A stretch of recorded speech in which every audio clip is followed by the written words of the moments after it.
환영해 주셔서 감사합니다. 저는 오만에서 사역하고 있는 유애녹 선교사입니다. 말씀해 주셨듯이 매화교회 청년교회에서 함께 기도해 주시고 동역해 주시고 또 응원해 주셔서 선교지에서 잘 사역하면서 또 살고 있습니다.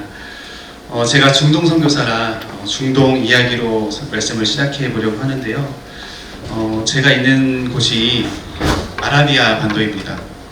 들어오셨나요? 지도를 보시면 아시겠지만 중동이 사실 생각보다 큽니다.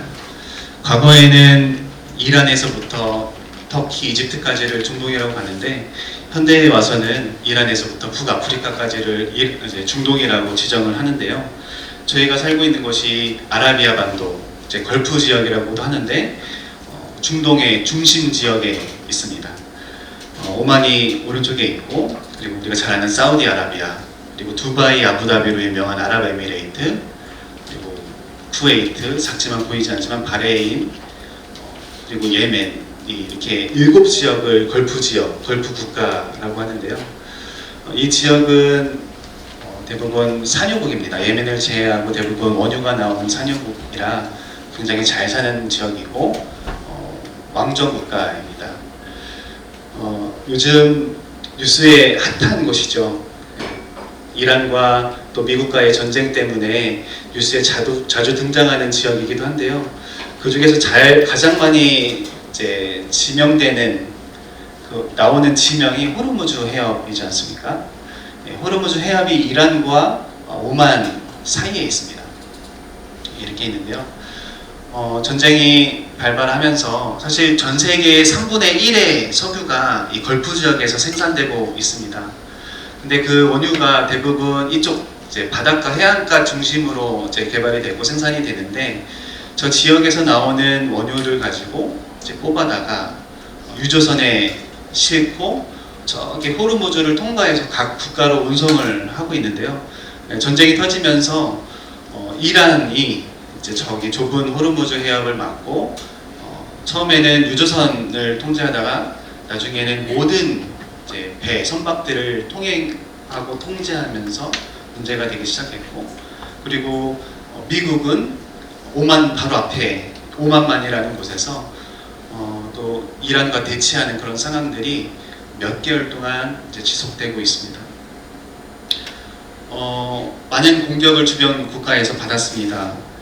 2월 말에 전쟁이 시작되고 대부분의 그 걸프 지역의 국가들이 친미 성향을 띤 국가들인데 그래서 곳곳에 미군 기지가 있습니다. 그래서 처음에는 이란이 미군 기지를 중심으로 이제 공격을 하다가 나중에는 이제 인프라 시설, 산업 시설, 그리고 정유 시설, 공항까지도 공격하는 일들이 발생을 했고요.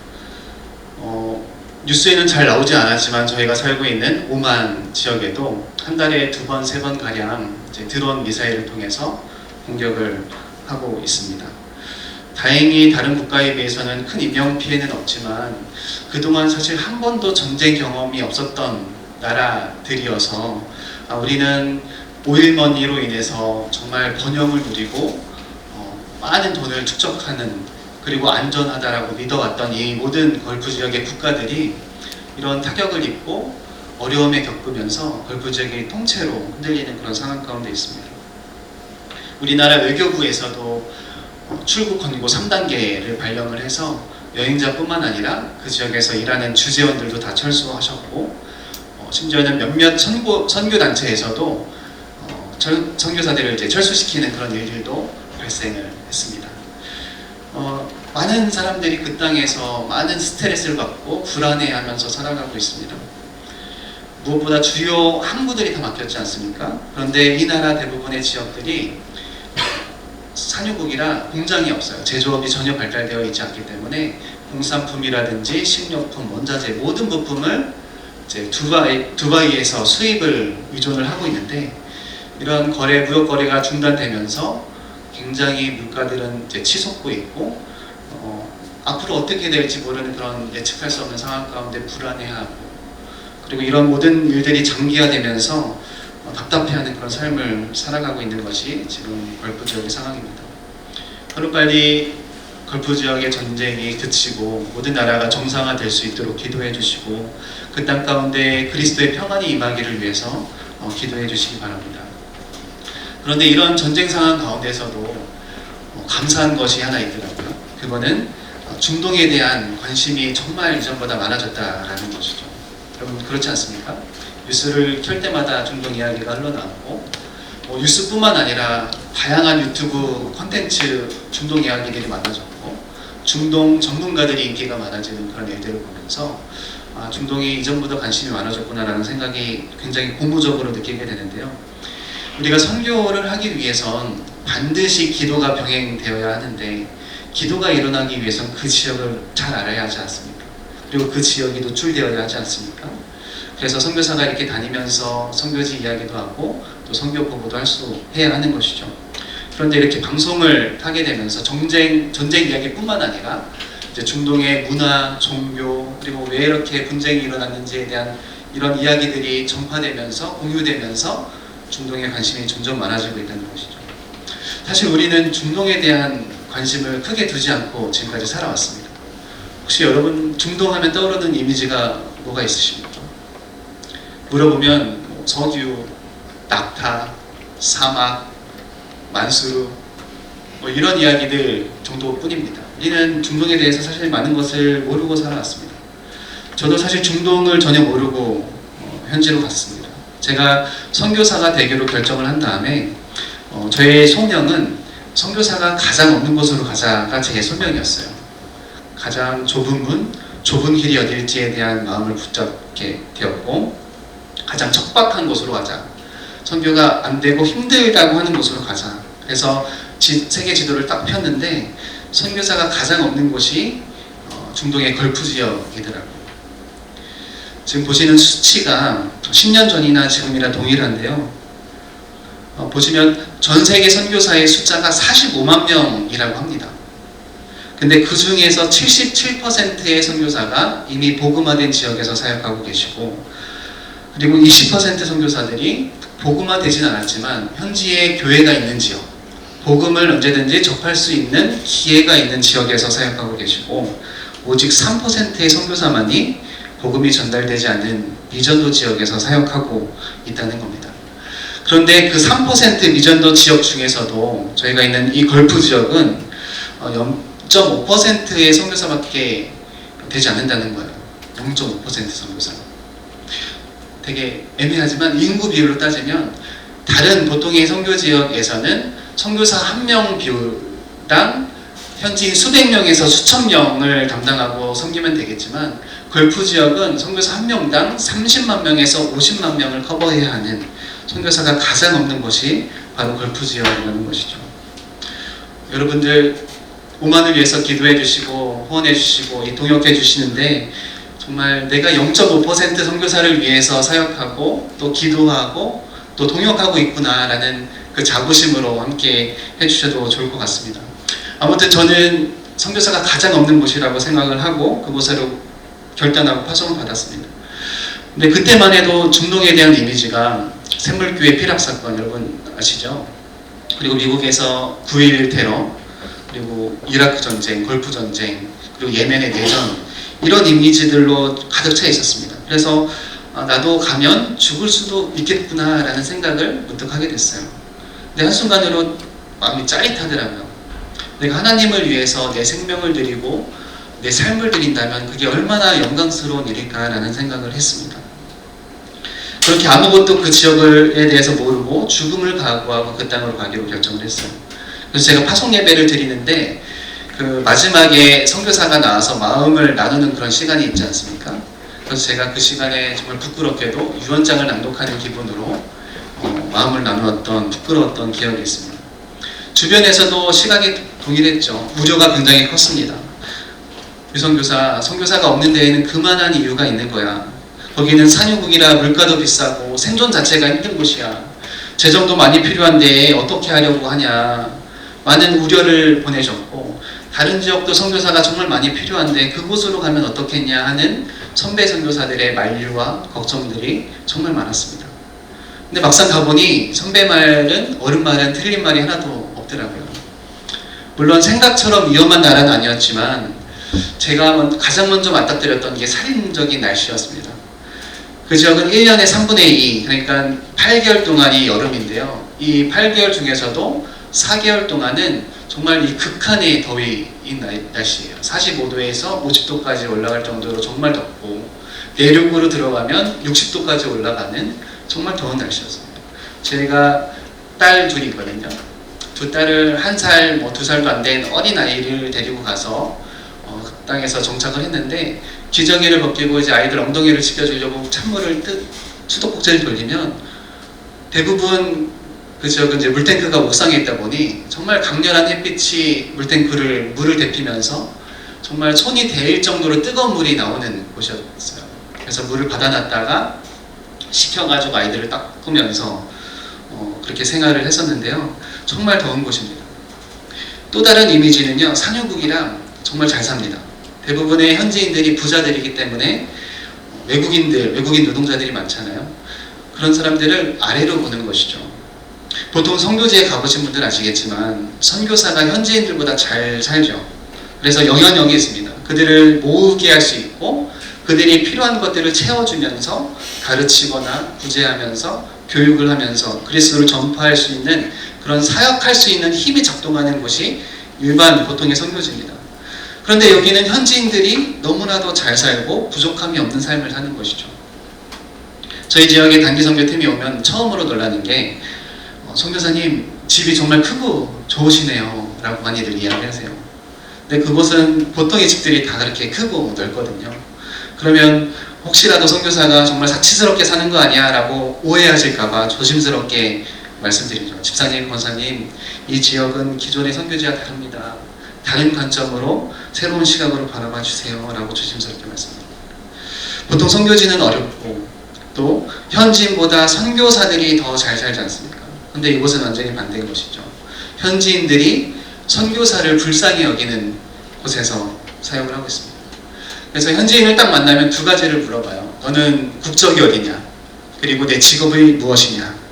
그래서 그 사람의 국적, 선진국인지 아니면 개발도상국인지를 먼저 파악하고, 무슨 차를 끄는지, 차는 몇 대인지, 경제력은 어느 정도 수준인지를 파악하고 등급을 매깁니다. 그래서 친구가 될지, 될 만한 급이 되는지, 아니면 내가 어울릴 만한 급이 되는지를 이제 보는 거죠. 그들의 종교가 이슬람입니다. 근데 아주 강경하고 보수적인 이슬람이에요.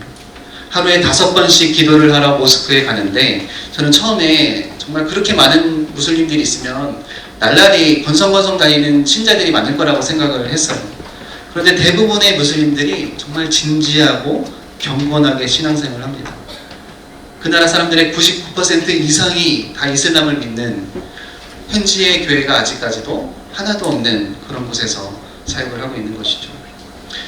어떤 분위기인지 대충 느껴지시겠죠? 부유한 지역이어서 사실 외국인 노동자들도 많거든요.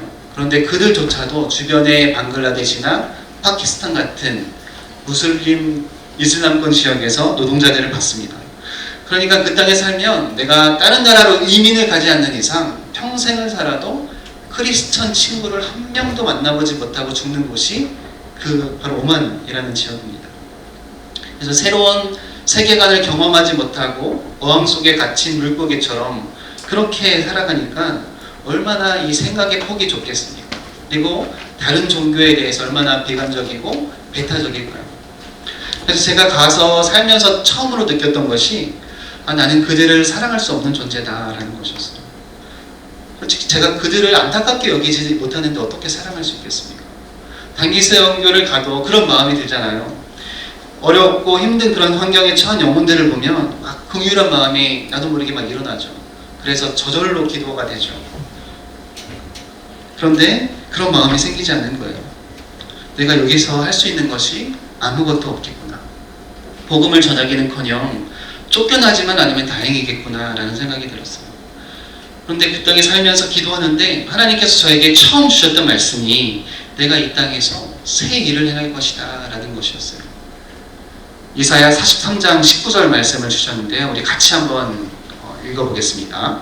시작. 내가 새 일을 행하니 이제 나타날 것이다. 너희가 그것을 알지 못하느냐.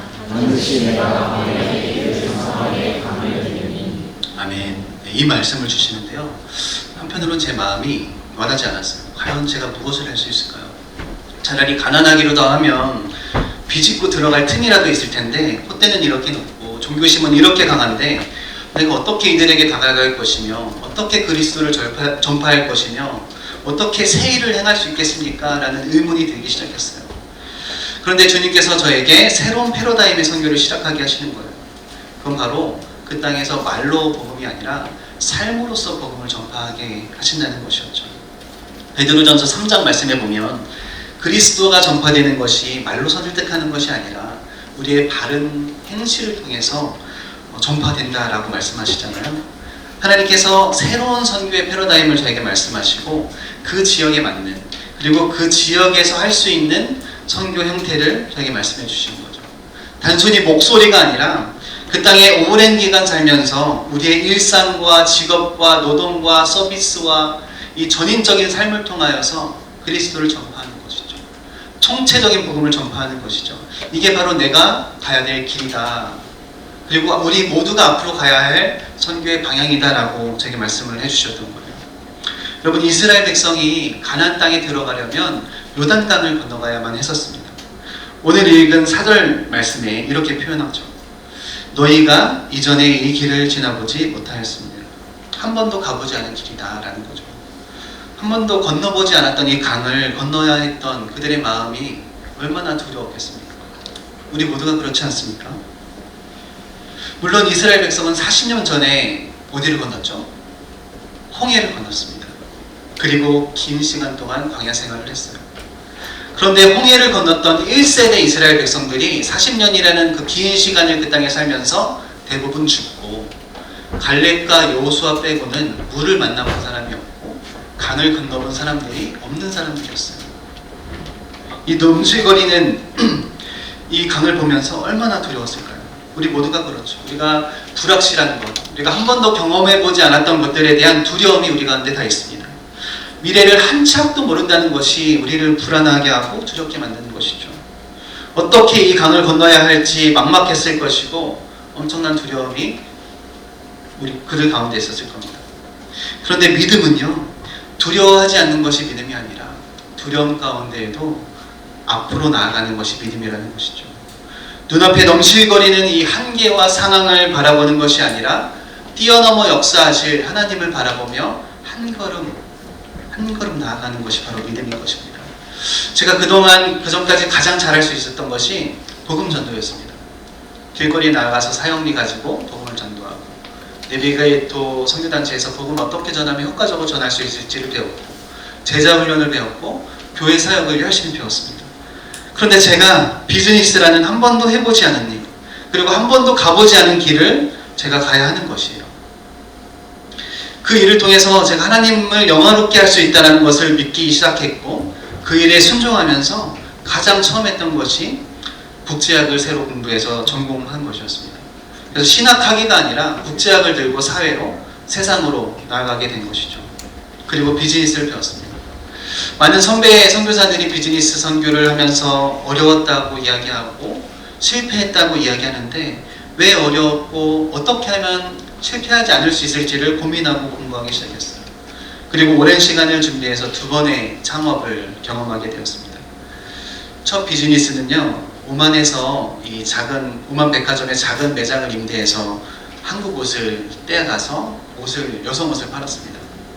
매장에서 청년들을 만났고 주로 상류층의 사람들을 많이 만났습니다. 오만에도 한류가 있거든요. 한국을 좋아하는 많은 여성들이 입소문나면서 찾아오게 되었고 많은 팔로워가 생겼고 그리고 고객들이 생기면서 많은 사람들을 일터 현장에서 만난 것이죠. 그동안 제가 한 사람 무슬림을 만나기 위해선 엄청난 시간을 쏟아야 하고 엄청난 재정과 노력을 쏟아야만 만날까 안 만날까 정도였습니다. 그런데 알아서 찾아와주고 알아서 친구가 되어주겠다고 찾아오주니 얼마나 큰 좋은 접촉점이 되겠습니까? 그리고 제가 안식년을 끝내고 2번째로 무역회사를 설립하게 되었어요. 오랫동안 아이템을 고민하다가 거기에도 현대 기아 자동차가 인기가 많다고 해서 근데 부품 조달이 안 된다고 그래서 많은 사업 파트너들이 너가 부품 구해오면 내가 구입해주겠다 라고 이야기를 해서 다시 작은 사무실을 임대해서 무역업을 시작했습니다. 그래서 모든 세팅을 마쳤는데 전쟁이 터지게 된 거예요. 기름값이 폭등했고 또 컨테이너 수급이 안 돼서 무역 거래가 아예 중단이 된 것이죠. 어려움에 직면하게 됐습니다. 사실 잘 될 거라고 기대하는 마음이 있었습니다. 한번 좋은 창업 경험이 있었고 그리고 이전과 달리 좋은 파트너, 좋은 네트워크가 많이 형성되었습니다. 그런데 전혀 예상하지 못했던 이 전쟁이라는 큰 변수가 생기고 한순간에 아무것도 할 수 없는 그런 상황이 되어버린 것이죠. 마치 이스라엘 백성이 홍해를 건너는 기적을 경험했고 광야에서 40년 넘게 그 광야 생활을 통과하면서 이제는 우리에게 새로운 일이 일어날 것이다. 우리는 승리했다. 하나님께서 일할 것이다 라는 기대하는 마음으로 나아가려 하는데 또다시 한 번도 만나본 적이 없는 이 요단강을 만나게 돼버린 것이죠. 분명히 이스라엘 백성 중에 이런 사람들이 있었을 겁니다. 이렇게 물이 많은데 어떻게 건너갈 수 있겠습니까? 우리 좀 기다렸다 갑시다.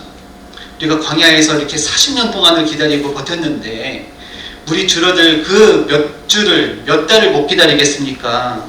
물이 줄어들고 우리가 건너갈 수 있을 때 갑시다 라고 이야기하는 사람이 분명히 있었을 것입니다.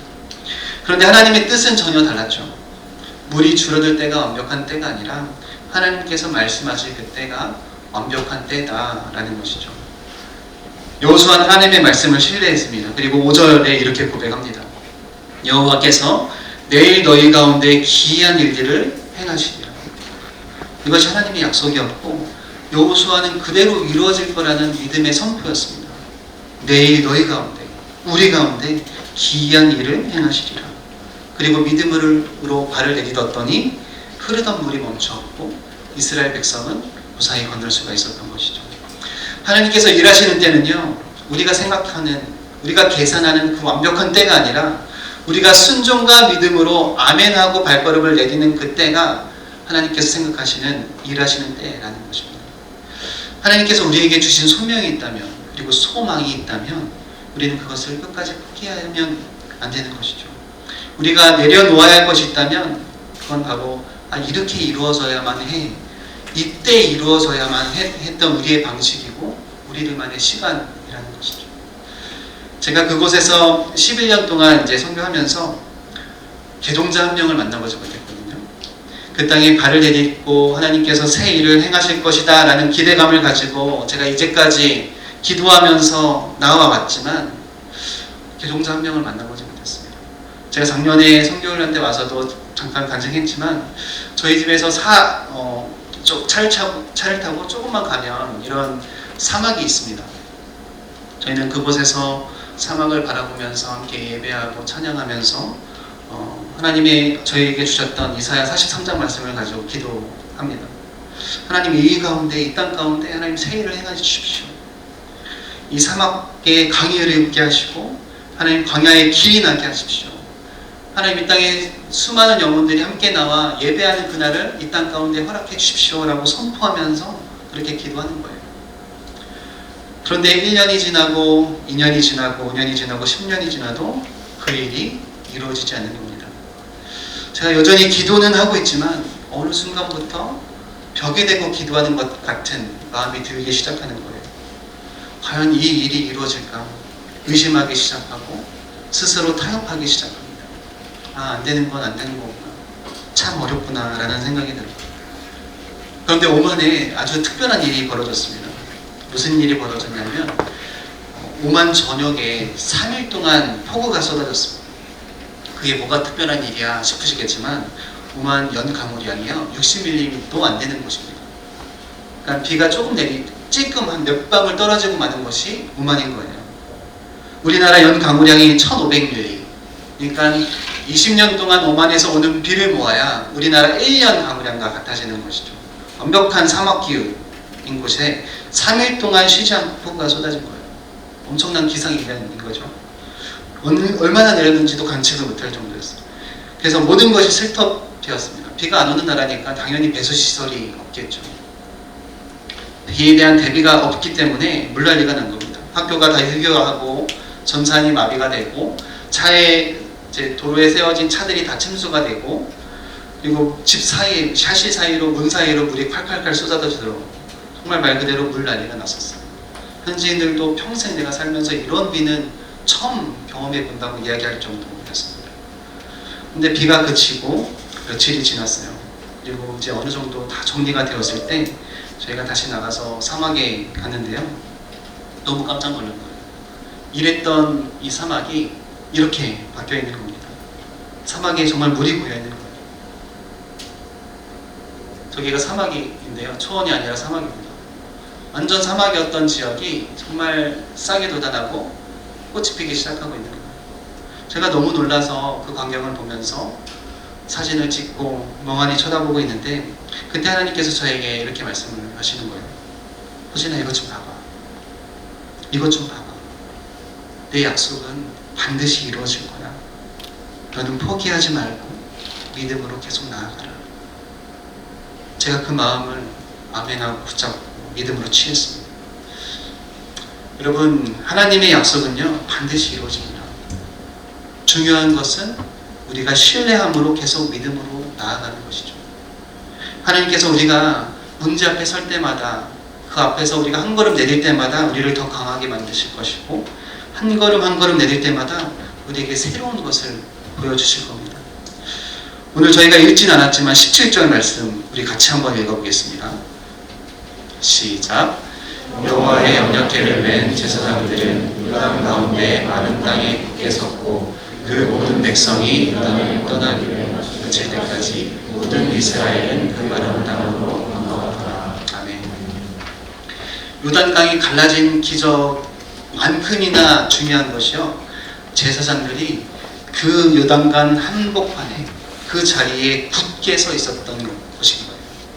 하나님께서 물론 새로운 길을 열어주시지만 그 길이 완성될 때까지 믿음의 자리를 우리 가운데 지키라고 우리에게 요구하신다는 거예요.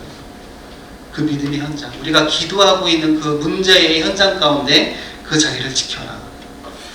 기적은 하나님의 능력으로 일어나지만 그 기적의 통로는 하나님 앞에 굳게 서서 순종하는 사람들 통해서 일어난다는 것이죠.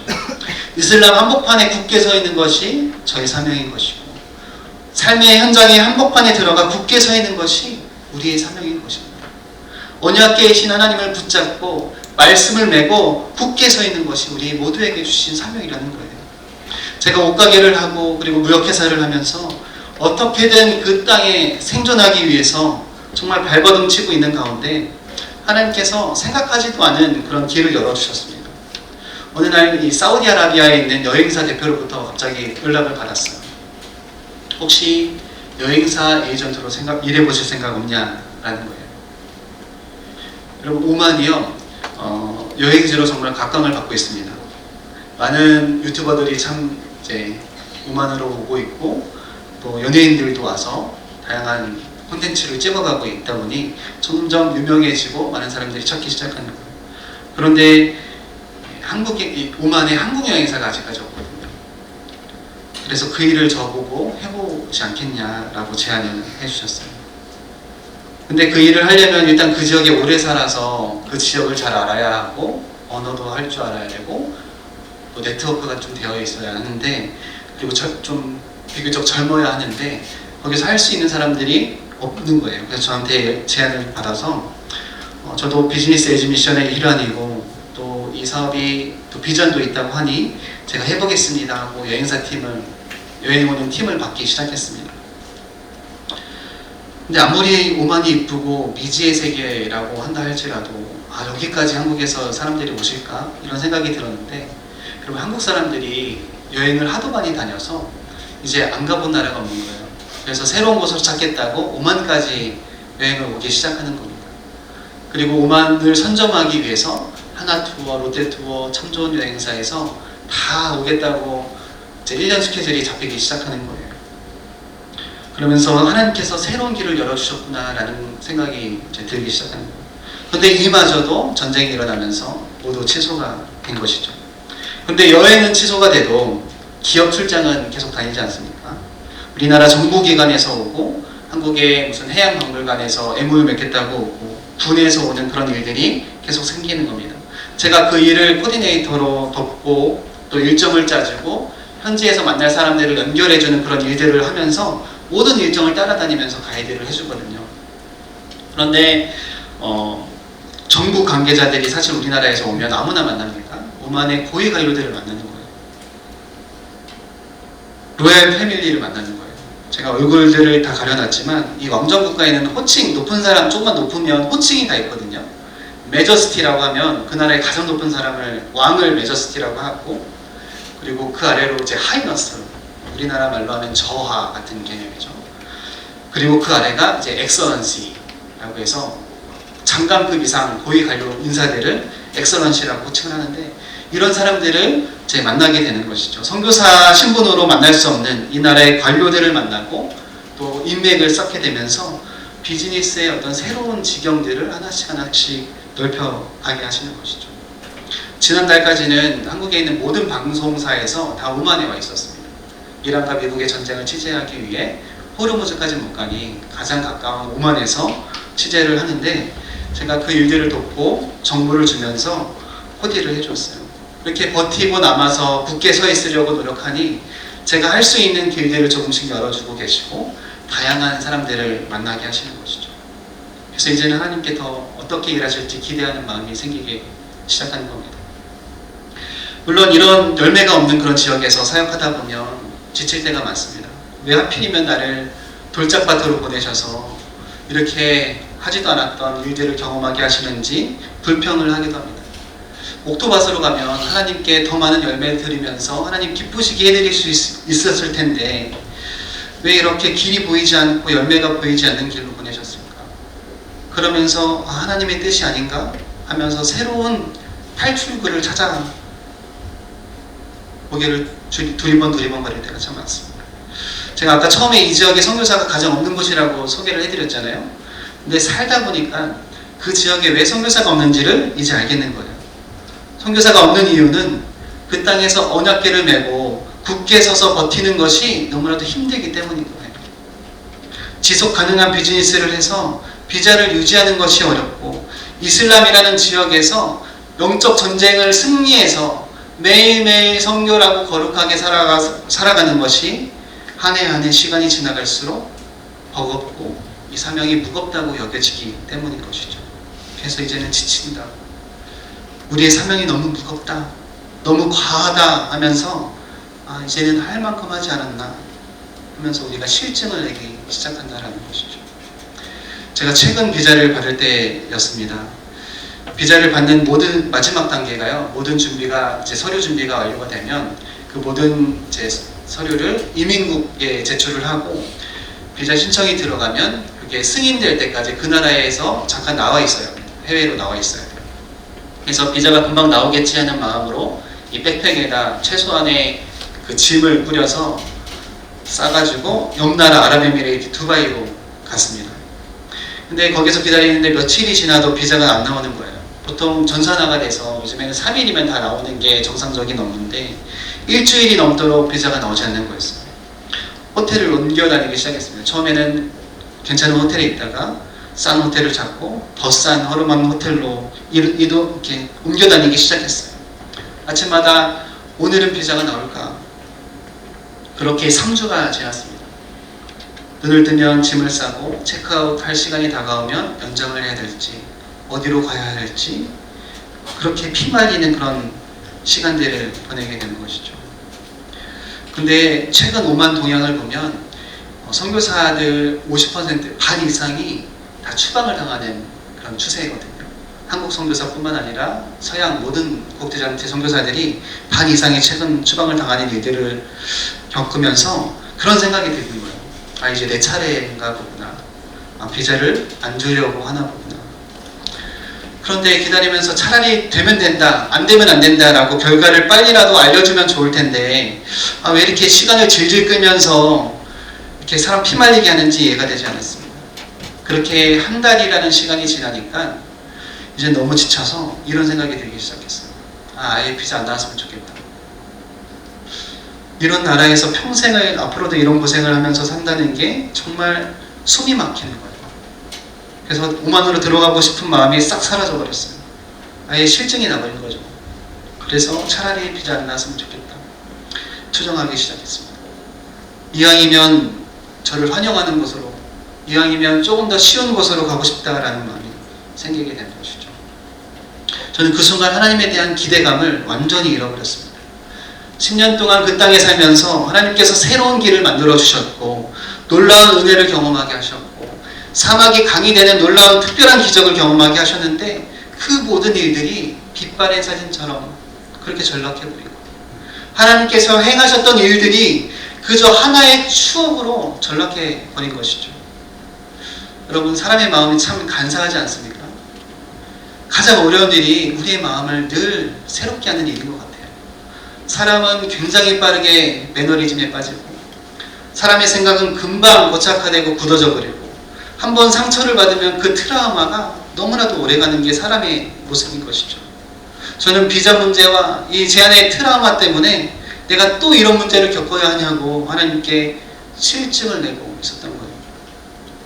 이사야 43장 말씀은요, 하나님께서 이스라엘에게 희망의 메시지를 주는 말씀이 계속 나오거든요. 그래서 너는 내 것이다. 내가 새 일을 행할 것이다. 사막이 각인되는 일을 할 것이다. 그래서 은혜와 선포, 약속을 선포하는 말씀인데 갑자기 끝에 가면 책망하는 내용이 나옵니다. 이사야 43장 22절 말씀에 야곱아 너는 나를 부르지 아니하였고 이스라엘아 너는 나를 괴롭게 여겼으며, 우리가 하나님을 괴롭게 여겼다라고 하시는 거죠. 나를 괴롭게 여겼다라는 말씀이 언어 성경과 우리말 성경으로 보면 너는 내게 실증을 냈다 라고 표현을 합니다. 나는 너에게 새로운 일을 준비하고 있고 새 길을 가게 할 것인데, 내가 한 번도 가보지 않은 길을 내가 가게 할 것인데 너는 지금 내게 실증을 내고 있어 라고 책망을 하고 계시는 거예요. 물론 하나님께서는 신실하신 분이시기 때문에 우리의 어떠함과 상관없이 그분은 선교를 완성하실 분이십니다. 하지만 하나님은 우리의 마음을 돌이키기 위해 기다리고 계신다는 것이죠.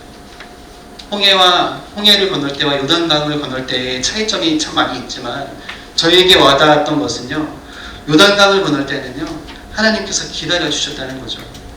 요단강에 도착하고 바로 건너지 않았습니다.